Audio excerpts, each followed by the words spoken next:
So this Monday we will be looking into CAS templates, and I've been looking at other guides too, and most people has great points, but I want to go a little bit more deep and meta with this. So I want to find the most cost-effective CAS templates for you guys. And yeah, let's begin. But first of all, let's talk about the designs, and then we're gonna go testing them in field in real battles. But you need to know what CAS actually does before we start testing things, and CAS does two things. The first one is ground attack, where you actually damage the enemy orc and HP of their units.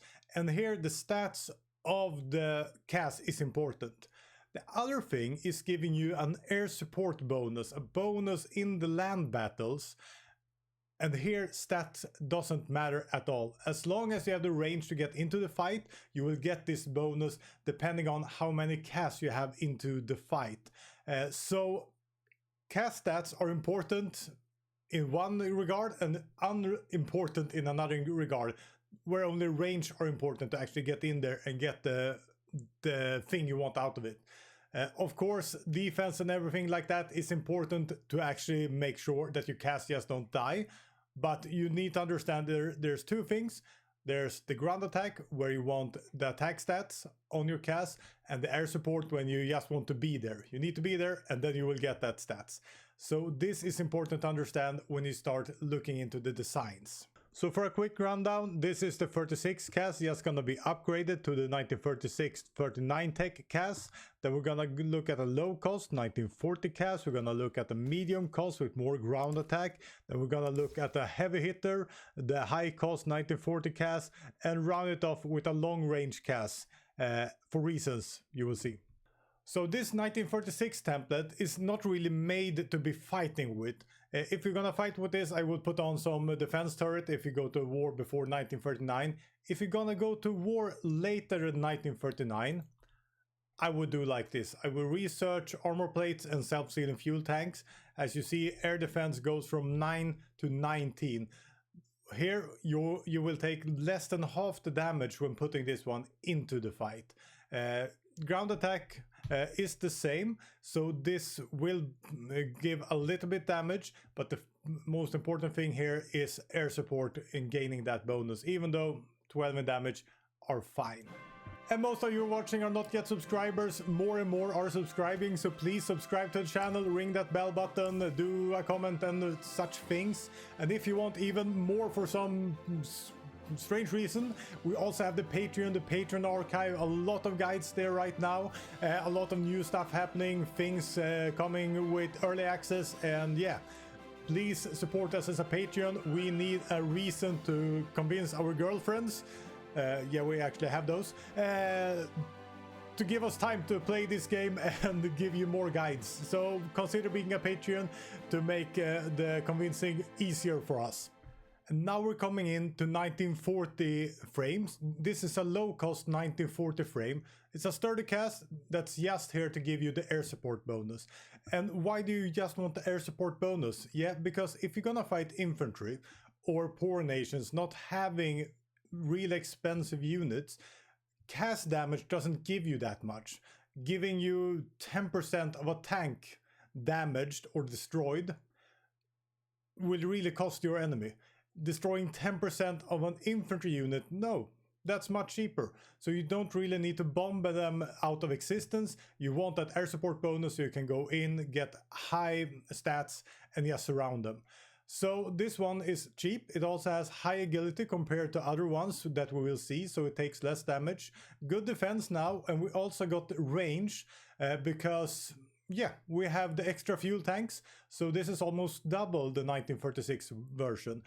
And range is extremely important for CAS, because if you're not in range for the battle, you won't participate in it. So you need to be in range of the battle to actually get your units in there. So having this one, a cheap long range or fairly long range, giving you that air support bonus is really, really good. And it's really, really cheap. And now we're gonna start to make damage. This one costs you 27% more to actually build, so it's not much more expensive, but it's more expensive. Here you get firepower. You get 20 ground attack instead of 4, which is a huge difference. The big difference besides that is agility. If you look at the low cost one, you have 45 in agility. This one just have 6 in agility when you start ground attacking. So this one will take more damage, and way more damage than the low cost one. So it's not just more expensive to produce, you will lose more of them, and you will see that in the testing later on. But it's good in many situations. You have a good ground attack, it has fine range. It's not that more expensive to start out with, but you will lose a little bit more. And as I said, we'll look into the testing for that one. But it's, yeah, quite a good one to actually build and not too expensive. So now we're coming into the high cost one. This gives you 55% more damage than the medium cost, but cost almost twice as much. If you have good economy to support it, this is really great against fighting enemy armor. And another thing you need to realize and think about with CAS, you can have too many, because you only get as many CAS into the fight. It's something with, I don't remember exactly right now, but you can't put 1000 CAS into a fight. You can put in 20, 50, 80 CAS into a big fight, and having cutting edge CAS when you're actually fighting can make a huge difference. So don't build 1000 cheap CAS. If you have that economy, go for more high cost, especially if you're gonna fight armor. And this one is really good. As you see, we have 31 in ground attack, and that will really hurt your enemy. But as you also see, we have an agility of 1 rolling around with this one. So it can't turn at all. It just goes straight forward and has a huge turn and go back to base. And that's what it does. So we will take more damage, as we will see in the testing. And this is the last one, the 1940 Long Range CAS. This is instead of a tactical bomber. So look at it as a cheap tactical bomber. So it's almost half the price of a tactical bomber. And you can get in that air support bonus far away. It has some ground attack. It's not amazing, but it goes a long way. And as I said before, you need to have the range to actually be in the battles to get your CAS into the battle. Doesn't work like air support, where you just need to be in the zone somewhere. You need to actually be able to go into the battles. So this could be really useful in both Pacific, Africa, where airfields are scarce or long away. And since it has kind of lower air defense, you will take more damage with this CAS. Kind of like a lot more damage. I will put it on the screen up here somewhere. But anyways, you can get a long way. And if you really want, and something that I think is kind of funny to do, is just put in 1 extra fuel tank on this one, and you will have a really good range. But you need to be careful. You're putting your air defense really low with that one, and you will be massacred. I won't even test it, because you will be totally obliterated if they have fighters suppressing you. But it could be really good in certain situations if you need to go long way and they don't have, like in the Pacific, they might not even have an airfield close by. You can get in that air support bonus. That's really amazing. And some of you might wonder why I'm stopping at 1940. There's yet CAS, there's a lot of more interesting things further down the line. And if you want to, I can make a part 2. But for me, I usually start winning. And now I'm not humble, but you start winning way before 1944. 1944 in my games are like a novelty. It seems fun, but the game has already ended, or you know where it's gonna go. So if you want me to make a part 2, write in the comment and I will give you yet CAS and everything. But for this guide, I will stop here for the 1940 tech, which is the bread and butter of your Air Force in the biggest part of the game, together with the 1936-39 tech. So let's get into test these. What I have done, I have put up 500 fighters from the French side and 500 fighters from the German side, battling it out here. It's not a totally even fight, because Germany is on home territory, but that's when you want to put your CAS anyways. I have a battle plan. I will execute it a couple of times, and I will put in some CAS in the battle. Depending on which CAS it is, we'll have different results. So let's see how many enemy troops we got bombed. We're gonna see how many support we actually lost here, and see what kind of difference we have with the different CAS. And the thing you have to keep in mind is that as long as they are in range, we'll get that air support bonus. So they are equal in that regard. So everyone is equal in the air support bonus. And let's see how much of them we will lose and how many bombs we will drop on actual units so they actually die.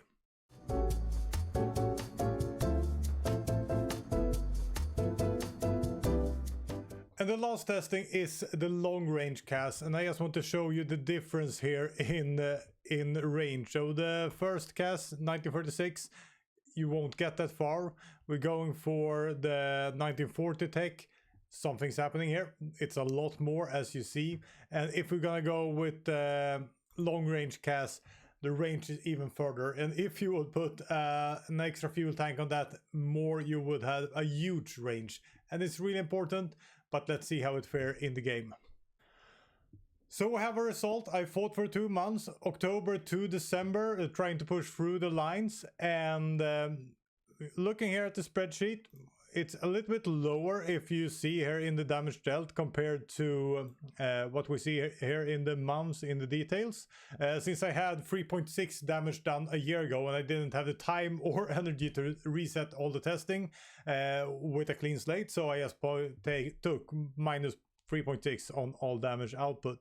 But if we look at the first one, 1946 tech did 14.5 in damage, and the damage dealt and the damage you see here, enemy losses bomb, that is strength damage, HP damage done to your enemy.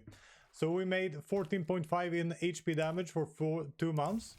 We lost 50 of our own planes, costing 21. So IC losses in total was 1,000. If we were bombing tanks with this one, we would have destroyed 10% of a tank, full tank template, or 7% of an inf template. And the tanks are extremely way more expensive. So 10% of a tank template is still bad, but it's much better than inf templates. Going for the 39 tech, did less damage. I don't really understand why, since it has the same damage output. The difference here was that it had better defense. So it took less losses, but it didn't do any damage. But the extremely important thing here is that it made exactly the same amount of air support. So if you're going for air support, you're gonna bomb infantry. Doesn't matter if you bomb 6% more of an infantry templates in 2 months. You want that air support bonus. So the 36 tech, it's cheaper and better. 39 tech, of course, because you lose less. The 1940 low cost, we start making some more damage here. Still doesn't matter that much, since 5% of the tank template, fine, nothing to go home and brag about. And the same thing with an inf template. We get air support, you lose a little bit more, but you make some more damage. So if you're fighting tanks, well, this is something you can use. And the important thing is here that you have more range. So the range does a huge difference in different settings. The medium cost one, 50% more start making damage to the tanks. Also the infantry. Losses almost the same here. Shouldn't be any big difference here, but yeah, could be just a chance also for 2 months. But making a little bit more difference. Now we come to the thing, if we're gonna fight tanks, because now our losses goes up because this is really, really expensive. So we lose a lot more, almost 3 times as much as the cheapest ones here. But we also start destroying 1.5 tank with 100 CAS is really good. So trading 50 tanks for 50 CAS for 1.5 tanks. Yeah. IC wise, 2,700 against 1.5 tank, it's worth it. Doing it to destroy 1 infantry template, no, not worth it. So a huge difference here if we start fighting with tanks. And as I said in the beginning, if you're gonna fight tanks, you want a lot of ground attack. If not, it's not really necessary. And the range one, as you could imagine, It's cheap, it doesn't damage that much. The thing here is having a lot of range gives you the ability to actually gain air attack further away. So it's really good in that circumstance. And the losses is approximately the same as the other ones. So either you go for a template looking like this, going for the, I'm gonna find the templates here. Either you go for the high cost here, this one, having a lot of ground attack, giving a lot of damage to the enemy units, or if not, go for some kind of low cost with range, or actually something that actually give you long range just to be able to get that air support, because air attack is not really enough to make that huge damage. But fighting against hacks, push in as much air attack, ground attack as you possibly could. And of course I did this without any doctrines, so if you're gonna do this and gain even more from it, go for the battlefield support and just bomb the hell out of your enemies and your enemy tank, because that is, your enemy tanks are really fun to bomb the hell out of. I actually never done this tested in this controlled way before. It was really fun to see the results. It was kind of what I expected, and in some cases it was not. I didn't expect the heavy hitter giving so much more damage than it did. So really fun to see. I hope you enjoyed it. If you want me to do 44 Tekken forwards, like a two-parter of this, write in the comment and I will deliver. Otherwise I will just go forward with something else.